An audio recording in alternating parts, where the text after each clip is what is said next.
Hello, I'll keep this video short as possible. So, marami pa rin talagang nagtatanong up until now kung paano magsimula working as a VA without any experience. So, disclaimer lang ulit, I'm not a professional. Everything that I will be sharing here is based on my experience and knowledge.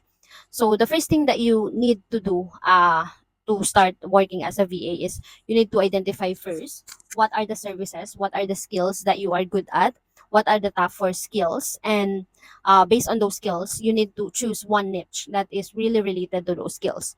So once na naka-choose ka ng niche, it's either social media manager, content writing, or graphic designing, you need to improve that niche. And how will you do that? You need to take advantage of the internet, the free resources of internet that they are giving. And also, a lot of influencers with the same niche. So mag-search ka lang kay TikTok, kay YouTube, lahat ng mga influencers with the same niche na pinili mo. I-improve mo yon through free courses. Kay Udemy, meron si Udemy, si Coursera, meron din si Google, meron si YouTube, meron. So, take advantage all of those softwares and improve your niche. Learn about the responsibilities, learn about the tasks that a certain VA is doing with the same niche.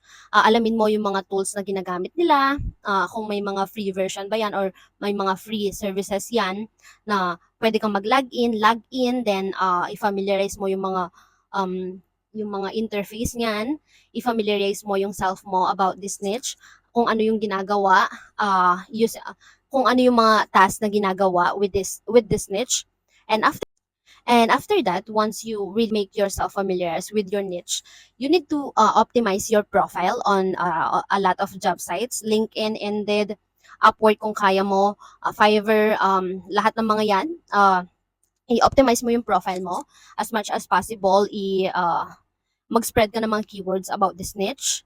Yung mga, may video ako about sa pag-optimize ng LinkedIn, so you can just check that. Optimize your LinkedIn profile, make it active, update your resume, know the things that you need to insert and the things that you must not insert on your resume. Update that. Research about the skills, ilagay mo lahat ng mga skills mo related those niche, yung mga software na na-try mo na confident ka kapag ipinagamit ni client sa'yo is kaya mong gawin. Then, last but not the least is you need to connect and reach out to the recruiters and to the job agencies na meron open position related sa niche mo. And pray. Yun lang.